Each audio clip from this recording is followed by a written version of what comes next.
Dan Kapolri Jenderal Listio Sigit membubarkan Satuan Tugas Khusus Polri Satgasus setelah kepalanya Verdi Sambo terlibat kasus pembunuhan berencana terhadap ajudannya sendiri. Sejak awal pembentukan kelompok elit Polri ini menjadi pertanyaan mulai dari efektivitas kinerja hingga dugaan menjadi lembaga super body di tubuh Polri. Kita bahas malam ini bersama narasumber sudah bergabung 3 orang narasumber. Albertus Wahyu Rudanto, Mas Wahyu, Komisioner Kompolnas. Selamat malam, Mas. Selamat malam. Terima kasih atas waktu Anda. Ada Bang Trimedia Panjaitan, anggota Komisi 3 DPR RI. Bang Trimed, selamat malam. Selamat malam. Terima kasih. Ada juga Mas Sugeng Teguh Santoso, Ketua IPW, yang tersambung melalui telepon ya, Mas Sugeng. Selamat malam. Selamat malam, Mbak. Terima kasih atas waktu Anda, Bapak-Bapak sekalian. Saya ke Mas Wahyu dulu. Mas Wahyu, akhirnya lembaga ini dibubarkan. Selama kiprahnya, apakah Kompolnas sudah sempat menilai berkaitan dengan efektivitas lembaga ini sebenarnya? Ya, Satgas ya, Satgas kan ini. baru terima kasih Mbak Putri. Kami kan kami baru 2 tahun di Kompolnas. Tapi kami memang kebetulan ada 2 anggota Polri, yang satunya lagi 2 kali jadi Kapolda, yaitu Pak Puji. Kami mau melihat Satgasus ini sering berbenturan dengan struktur yang sudah ada.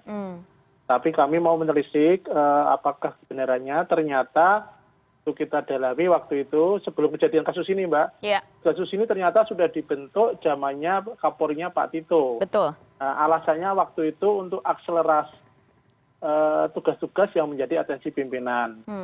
Dengan anggaran yang langsung digelontorkan oleh Kapolri mengenaikan dana taksisnya Polri. Tetapi dalam perkembangannya memang ada kritik internal mengenai keberadaan personel-personel di dalam Satgasus ini.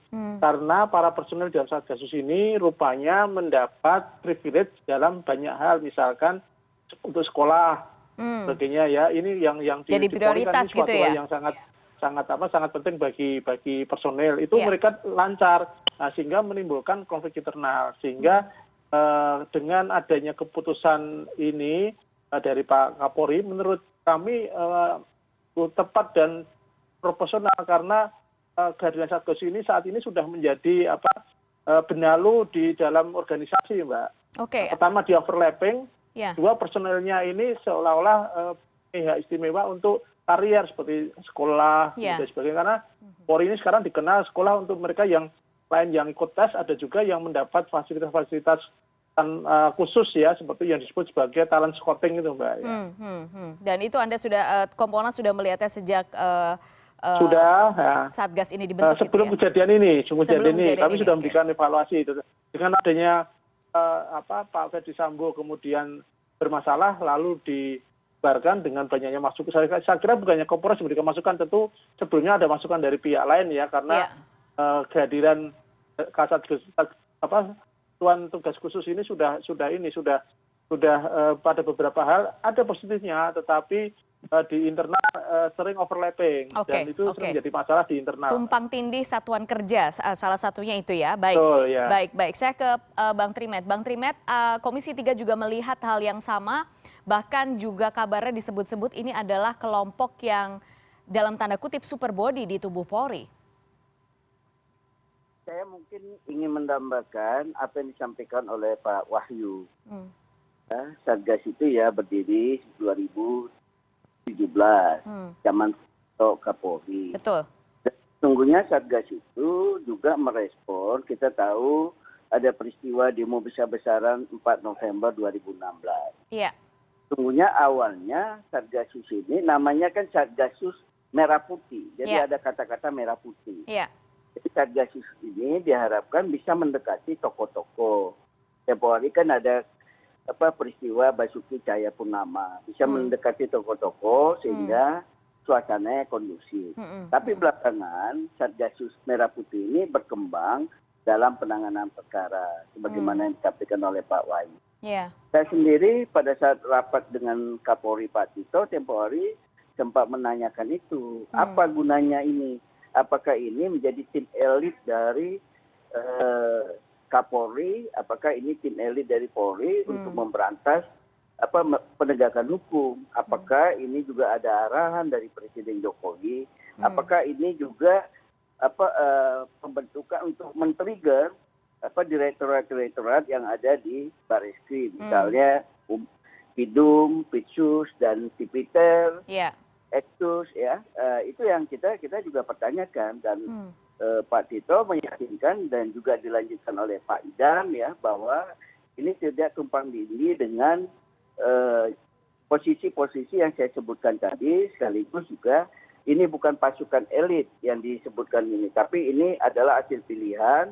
Kalau kita sudah bicara merah putih berarti kan nasionalis. Gitu.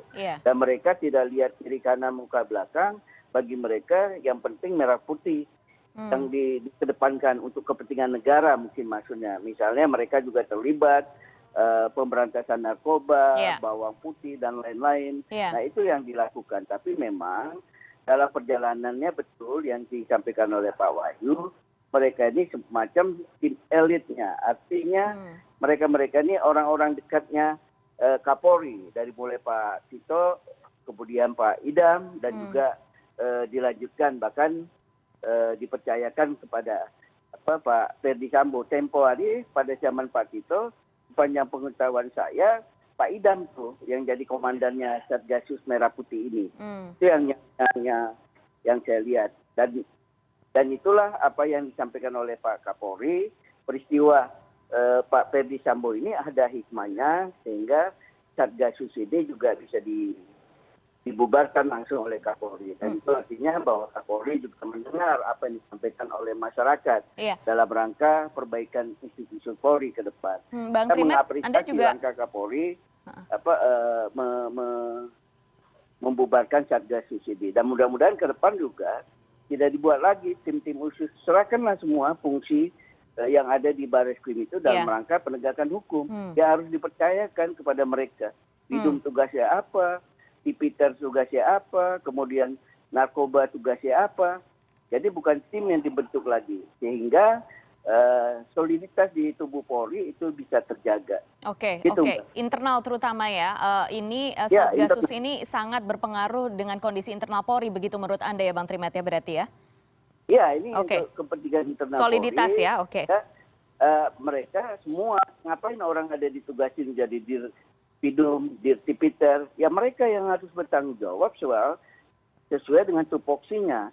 Dan dulu kan sepanjang pengetahuan saya, Satgasus itu tidak melapor kepada dirnya, tidak melapor kepada Kabar Eskrim, mereka langsung melapor kepada Kapolri. Dan ini juga merasa para dir dan bahkan Kabar Eskrim juga kadang-kadang merasa tidak tahu apa peristiwa terjadi ya. Dan sudah betul, jangan sampai mungkin saja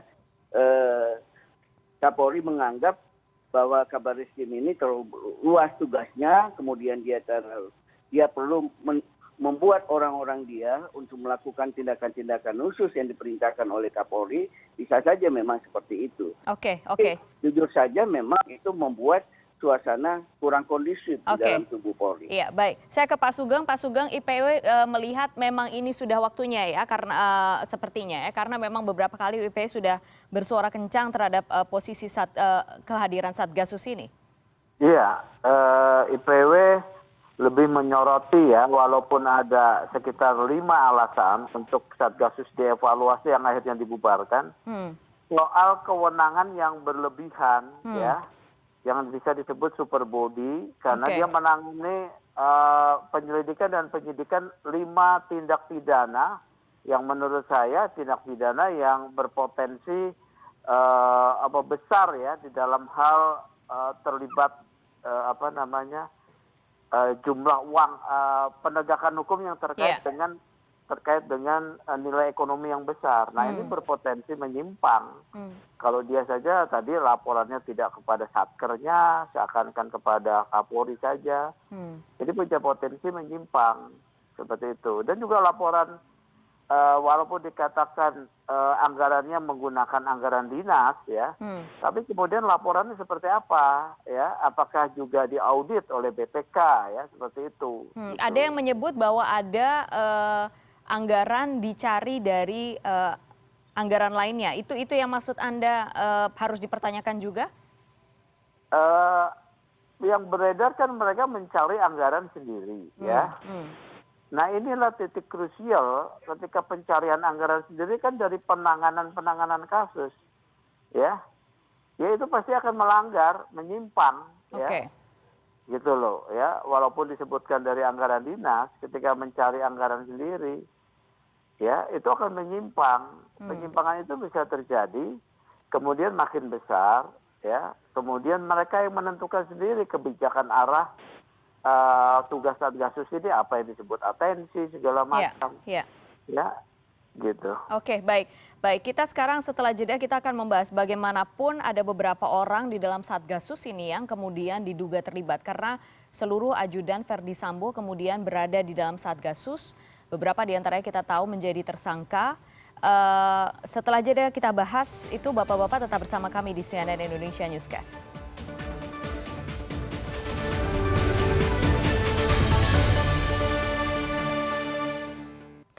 Terima kasih Anda masih bersama kami di CNN Indonesia Newscast. Saya masih berbincang dengan 3 narasumber. Ada Albertus Wahyu Rudanto, Komisioner Kompolnas.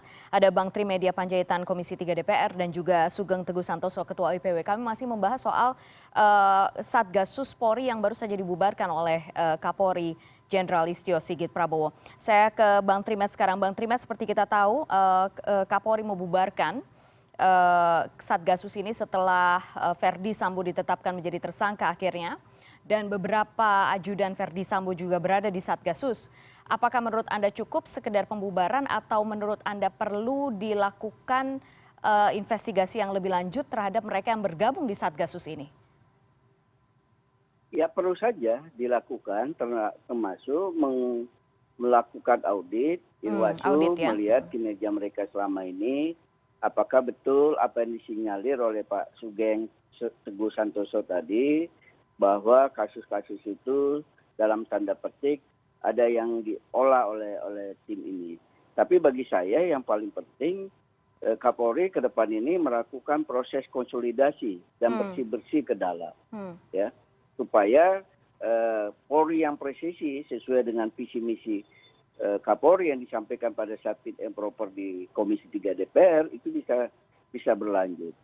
Itu yang harus dilakukan. Saya kira peristiwa Pak Verdi Sambo ini yang juga kelihatannya terkesan lama, bagi saya sih tidak lamban, ya.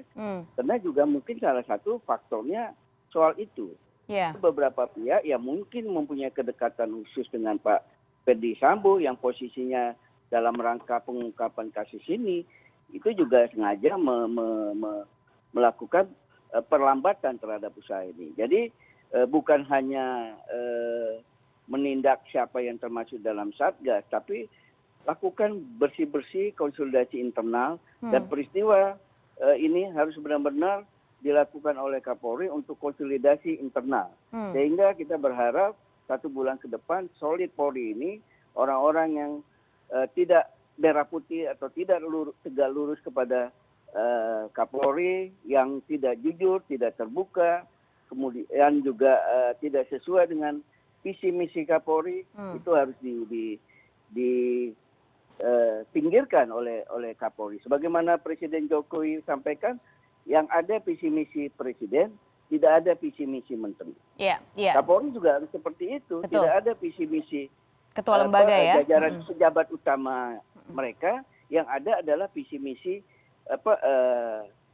Kapolri. Itu yang perlu ditegaskan dari mulai PJU di Mabes Polri sampai tingkat Polsek, sehingga negara mempersiapkan anggaran yang cukup besar kepada Kapolri itu tidak sia-sia, dan kita tetap berharap akan ada lagi legasi-legasi yang diciptakan. Bukan hanya itu, saya kira yang perlu dievaluasi, Mbak, soal eksistensi Propam, ya.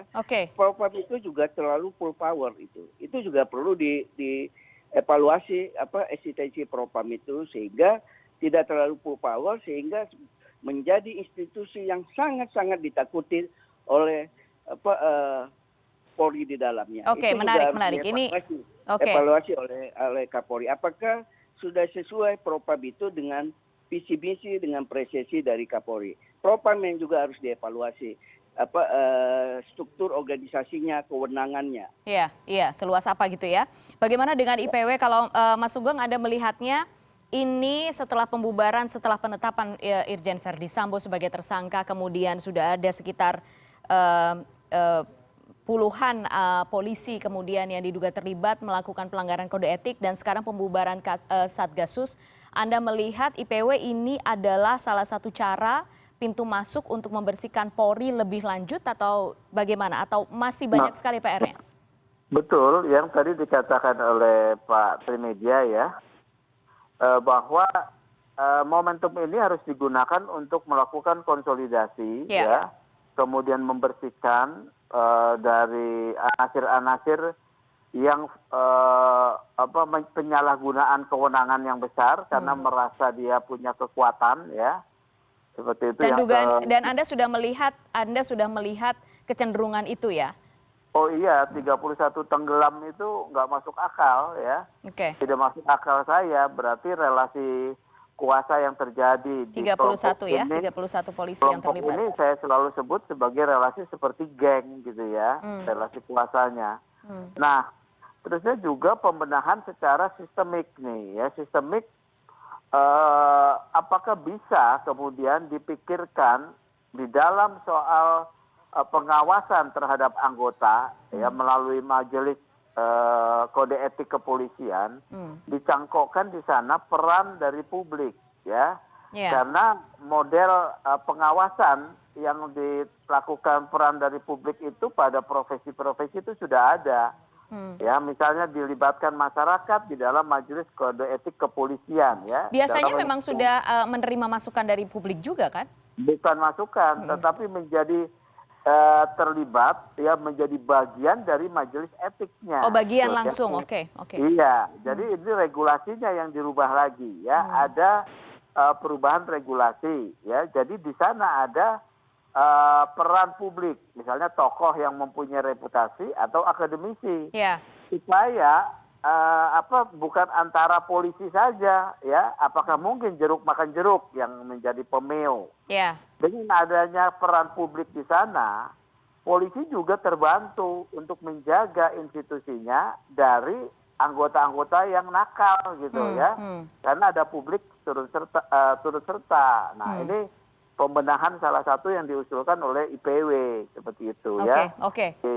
Gitu. Ya. Saya ke Kompolnas, Mas Wahyu, apakah mungkin usul dari IPW itu terwujud sebenarnya? Karena memang publik di sini seolah-olah hanya jadi penonton selama ini. Sekalipun memang sebenarnya Polri kita tahu kan memang to serve and to protect ya semestinya. Begini, sebetulnya pengawas Polri itu ada dua, internal dan eksternal. Nah, eksternal ini sebetulnya juga publik itu sudah banyak yang melekat langsung itu Kompolnas, dan Kompolnas jangan lupa Kompolnas itu ada 3 komponen di dalamnya. Ada unsur pemerintah, ada unsur pakar kepolisian yang disebut tadi akademisi, dan ada unsur tokoh masyarakat. Seperti saya ini adalah komisioner Kompolnas dari unsur pakar kepolisian. Ada 3 orang, Pak Beni, Pak Puji, dan saya. Ada lagi 3 dari unsur tokoh masyarakat. Pungki, Pak Yusuf, dan Pak Dawang. Lalu ada Komnas HAM, ada lagi beberapa lembaga-lembaga yang termasuk media. Jadi sebetulnya kalau bicara soal pengawas sudah banyak. Tapi tadi yang dimaksud Pak Sugeng kan itu masuk di dalam struktur di Dewan Etik.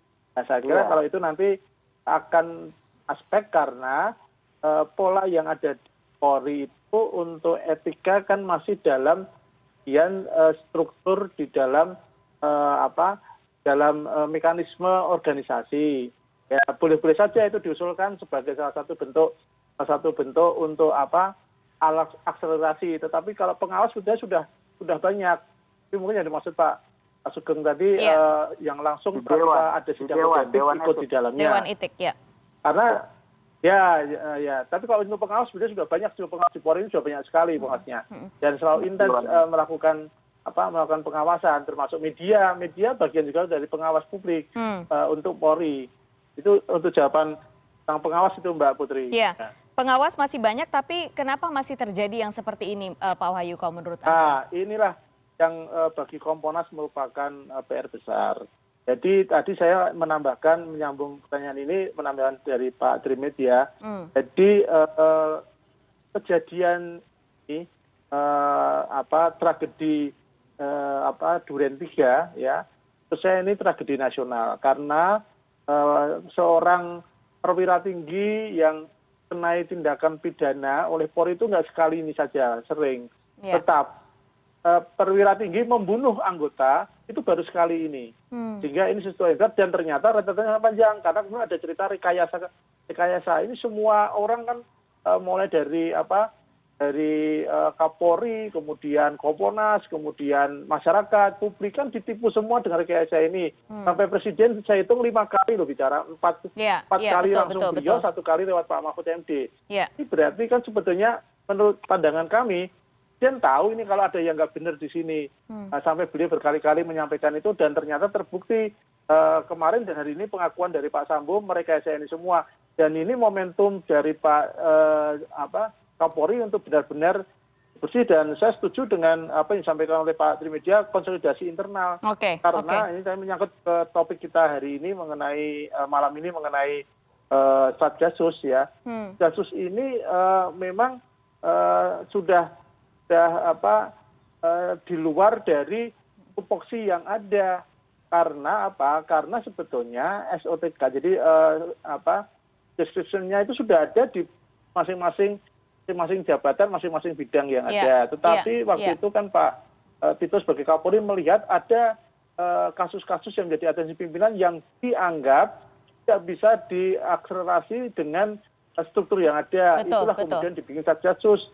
Tapi dalam perkembangannya kan justru Satgasus ini menjadi kelompok elit. Tadi disinggung sampai semua ajudannya masuk di Satgasus ya karena memang Satgasus ini difungsikan sebagai dalam tanda petik sebagai kelompok elit. Betul. Kelompok elit dan kelompok elitnya ini bukan hanya dalam penanganan ini, tetapi dalam hal juga pembelian fasilitas dalam karier yang saya sebut yang paling sangat menonjol adalah soal sekolah lah. Jadi misalkan di Polri itu untuk bisa menduduki jabatan tertentu dan level tertentu kan harus sekolah dulu. Yang Bintara naik, Sestima dan sebagainya sampai Sesmi. Ini fasilitas untuk teman-teman yang di sini sangat ini dan itu keluhan di dalam sangat cepat sekali, Mbak. Di internal lalu menjadi kecemburuan. Oke, baik. Saya terakhir ke Bang Trimet. Bang Trimet, sudahkah cukup menurut Anda proses yang beberapa rangkaian proses yang dilakukan oleh Kapolri pasca terungkapnya kasus yang pembunuhan ini yang dilakukan oleh Verdi Sambo, membubarkan Satgasus, kemudian ada beberapa orang diduga melanggar kode etik juga. Apalagi seharusnya yang berikut ini sesegera mungkin dilakukan oleh Kapolri, Bang Trimet? Lakukan bersih-bersih, lakukan mutasi besar-besaran. Ya, apakah di internal di lingkungan Mabes Polri dan juga Kapolda, ya, karena kita juga melihat itu juga harus dilakukan. Kemudian mana yang tidak tegak lurus dengan Kapolri, ya segera. Dan saya kira sampai bukan 5 kali, catatan saya 6 kali Presiden Jokowi menyampaikan atensi soal kasus ini ya. Kasus ini, bagi saya itu menguatkan Kapolri bahwa ini sudah menjadi atensi Presiden. Siapa lagi yang mau membantah, melawan kalau Presiden sudah bilang, ya? Kan ada orang sementara berpikiran Presiden menyampaikan itu karena dianggap bahwa Kapolri lamban. Tapi saya melihat sebaliknya, statement Presiden itu untuk memperkuat Kapolri di internalnya mereka. Saya lakukan begini, ini atensi Presiden. Saya harus cepat, saya harus lakukan ini. Itu saya kira yang dilakukan. Untuk itu, menurut saya Kapolri jangan takut. Ya. Lakukan mutasi besar-besaran, segera. Ya. Apakah kalau perlu setelah 17 Agustus ini, lakukan mutasi besar-besaran. Saya kira Kapolri mana yang tahu, mana yang tidak merah putih, mana yang merah putih, ya, mana yang tidak full untuk mendukung program-program presisi dari Kapolri. Lakukan itu, supaya ke depan, apalagi tahun besok kan udah tahun politik. Betul. Kita tidak ingin juga ada oknum-oknum di Polri juga bermain-main politik kan. Mereka netral menjalankan fungsinya mensukseskan pemilu. Betul. Itu yang harus dilakukan, sehingga itu dilakukan sekarang ini. Tahun depan Kapolri lebih tenang bekerjanya, ya. Okay. Karena tidak gampang bagi Kapolri sekarang. Beliau angkatan 91, 88 masih ada, 89 masih ada, 90 nyalip ya. masih ada, ya. Itu juga risikonya ke depan bagi siapapun presiden yang akan datang. Ya, kalau mencari pemimpin yang jauh lebih muda itu memang harus benar-benar kuat. Pak Tito juga kan tempo hari juga tidak gampang dia melakukan konsolidasi. Jadi saya setuju kalau disampaikan sementara Pak Kapolri sudah lulus ujian ini. Nah, tinggal tugas dia membenahi institusi itu. Caranya sebagaimana saya sebutkan tadi, Mbak. Momennya sekarang ya berarti ya? Ya, ini momen yang tepat. Dan tidak akan ketemu lagi Pak Kapolri momen seperti ini, saya kira. Baik. Bang Trime, terima kasih banyak malam hari ini sudah bergabung. Pak Wahyu Rudanto, Komisioner Kompolnas juga terima kasih. Dan Mas Sugeng juga terima kasih banyak Bapak-Bapak. Selamat malam. Atas waktunya malam ini, sehat selalu. Terima kasih kembali. Selamat malam. Dan CNN Indonesia Newscast akan segera kembali. Tetap bersama kami.